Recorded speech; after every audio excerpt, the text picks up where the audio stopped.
Roberto Tapatío Méndez nació el 28 de octubre de 1912 y es uno de los más emblemáticos entrenadores de fútbol americano en México, quien fuera head coach de los legendarios Pumas de CU de la Universidad Nacional Autónoma de México. Inició sus estudios en Jiquilpan, Michoacán, México, y en Guadalajara, Jalisco, estudiaría la carrera de medicina, por lo cual sus hermanos le llamarían el Tapatío, ya que esa es la forma coloquial con la que se conoce a la gente de Jalisco, México. En 1935 llegó a la Ciudad de México y recién llegado, ahí conoció el fútbol americano. Fue invitado para enrolarse en la Horda Dorada de la UNAM, forma en que se le conocía en ese entonces a los equipos de fútbol americano de la UNAM. El Tapatío llamó la atención por su gran forma atlética. Superó las pruebas y entró bajo las órdenes del head coach estadounidense Charles Marr. Su capacidad como jugador lo llevó a ser nombrado en 1938 co-capitán del equipo y al año siguiente, en 1939, se retiró en calidad de capitán. En su etapa como jugador obtuvo el pentacampeonato con el equipo de la UNAM y en 1940 empezó a trabajar como asistente del entrenador norteamericano Bernard Hoban de la Horda Dorada de la UNAM. En 1942 Hoban no pudo regresar a México debido a la Segunda Guerra Mundial, por lo que las autoridades deportivas universitarias eligieron al Tapatío para que hiciera cargo del equipo en forma interina.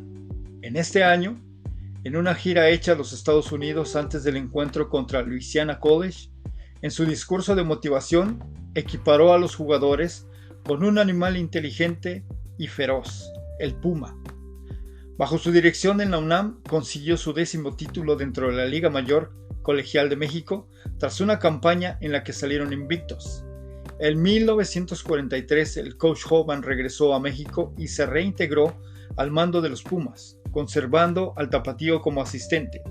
En 1945 la universidad perdió el campeonato y los directivos decidieron cesar al entrenador estadounidense y darle la oportunidad a su asistente, el señor Roberto Tapatío Méndez, para la temporada siguiente, pero esta vez de entrenador titular, y de 1946 a 1964 obtuvo 8 campeonatos, 2 subcampeonatos, 3 terceros lugares, y muchos de ellos conseguidos sobre la base de estrategias innovadoras, casi fantásticas que dejaban perplejos a rivales y a veces francamente superiores.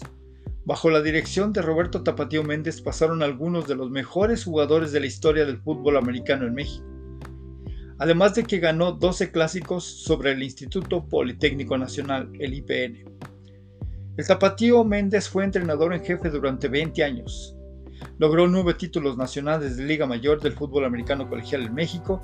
En 1942 eligió el nombre representativo de los equipos atléticos de la UNAM, Pumas, ya que se consideraba que estos animales eran inteligentes, rápidos, feroces y de carácter noble. Nombre que quedaría para siempre como el representativo de toda la UNAM, los Pumas. Innovó practicando muchas jugadas que se volverían clásicas dentro del fútbol americano en México, como la T abierta, la optativa, la defensiva 54, y creó su propia filosofía de juego e inspiró muchísimo a su equipo, los Pumas de la UNAM.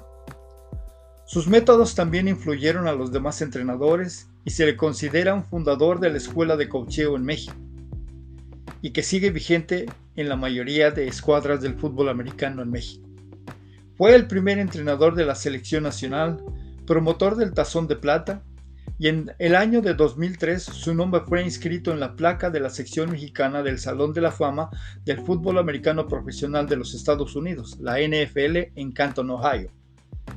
El Tapatío Méndez es sin duda un ícono, una leyenda dentro del fútbol americano en México, especialmente en la UNAM, y es por esa razón que el Estadio de Prácticas de Ciudad Universitaria en la UNAM lleva su nombre. Se le han hecho grandes reconocimientos en la UNAM, además de que fue un gran promotor del Estadio Olímpico Universitario México 68, creado originalmente para el fútbol americano con capacidad de 72,000 espectadores, y que albergó los Juegos Olímpicos de 1968, así como diversos Juegos Centroamericanos, Panamericanos, Universiadas, Copas Mundiales de la FIFA y otros.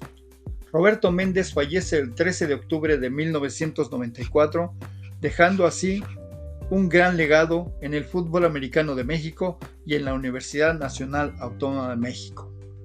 Muchas gracias por escucharnos. Esto fue Historias de la NFL y del fútbol americano mundial. Síguenos en nuestras redes sociales y no olvides escucharnos en Spotify, en Google Podcasts, en Apple Podcasts o en tu mejor lugar para escuchar podcasts. Te mando un fuerte saludo. Mi nombre es Roberto Echeverría. Muchas gracias por escucharnos.